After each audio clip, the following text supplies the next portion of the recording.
So Prime Minister Narendra Modi has left for Austria after wrapping up a two-day visit in Russia. It's been quite an interesting visit with a massive amount packed into the visit, from energy to trade to technology to defense.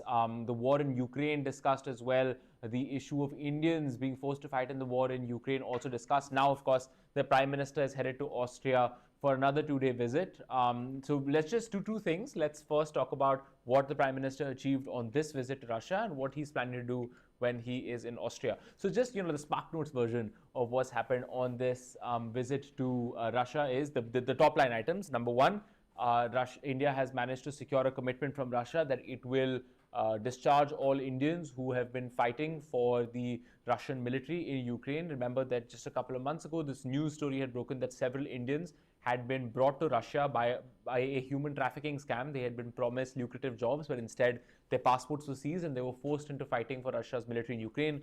4 Indians died, and now you have a situation where the Indian government pushed Russia very, very hard to ensure that these Indians who were being placed in positions of great danger on the battlefield are sort of brought back to India and discharged from the Russian military. So that is something that Russia has given a clear commitment to achieving. So that was one big top line item. Another big top line item was that India was able to communicate its position on the war in Ukraine.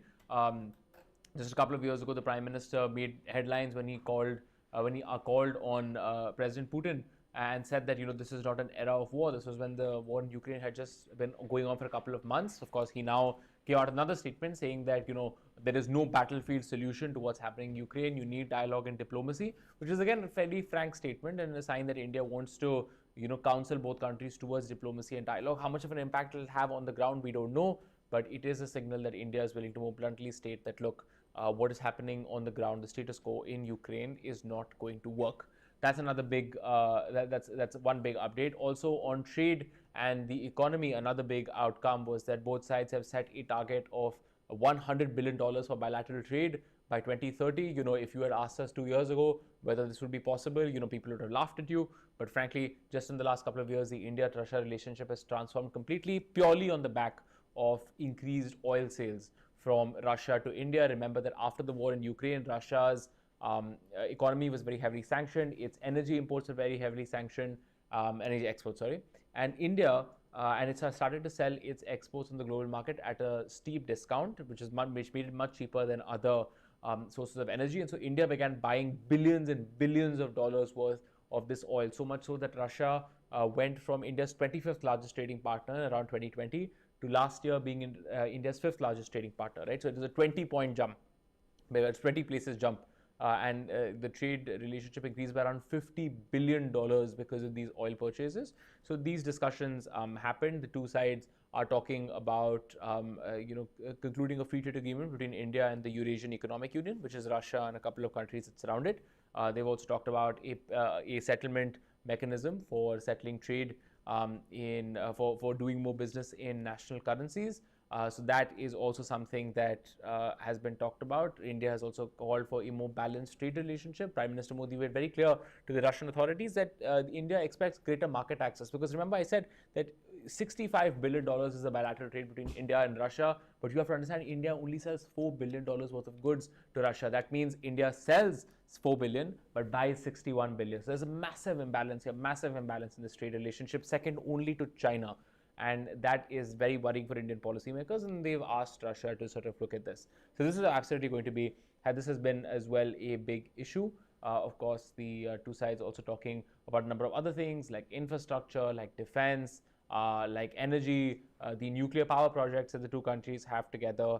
That was also, of course, a topic of interest. Also, a range of agreements. There's a new economic cooperation agreement between the two countries. They're going to model their economic relationship on those lines. There's also a variety of MOUs that you see, memorandums of understanding or agreements to cooperate that you see among a number of agencies that you see generally when these meetings happen. So that was, in a nutshell, what the Prime Minister achieved during his visit. He was also, I think, substantially able to talk about, I think this visit also substantially showed that the India-Russia relationship has some substance, is looking to move forward, because the big question that people are asking, and we've asked it here in this channel, is whether the India-Russia relationship really has any energy left anymore. There was a sense that the relationship isn't moving forward, that it is essentially a legacy relationship. Of course, that is a characterization that a lot of people have contested. In fact, we have a very good interview with Ambassador D.B. Venkatesh Verma, who is India's former ambassador to Russia. He's done an interview with us. You can check it out on our channel.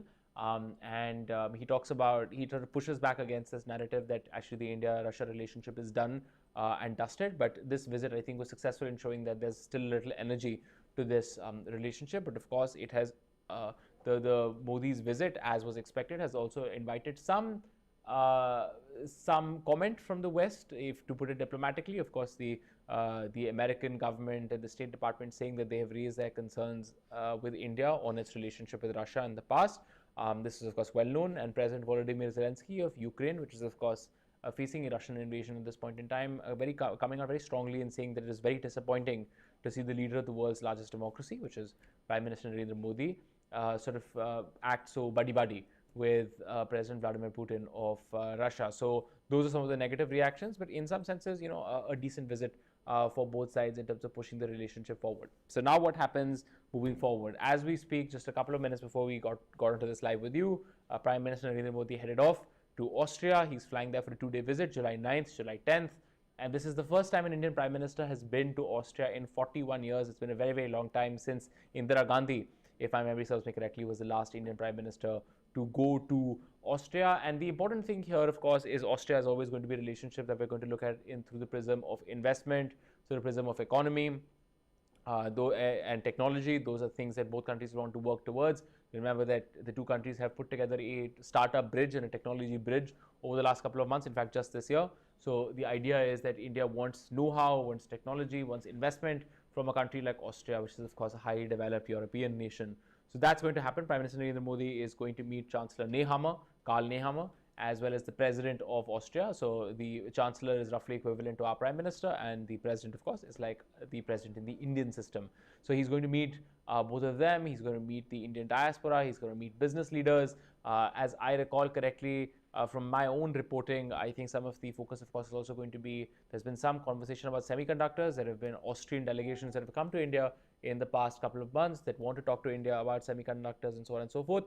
If my memory serves me correctly, they've also talked to the Ministry of Electronics and Information Technology. So it remains to be seen whether there'll actually be something interesting coming out of that during this visit. But that's what is mostly expected from the Prime Minister's visit to Austria, meeting the diaspora, meeting business leaders, meeting the Austrian political leadership, trying to rally capital and resources to come to India. So that is really the big focus, and that's what we'll keep covering over the next 2 days. Thank you so much for watching India Today Global. We will absolutely keep you updated with the latest news.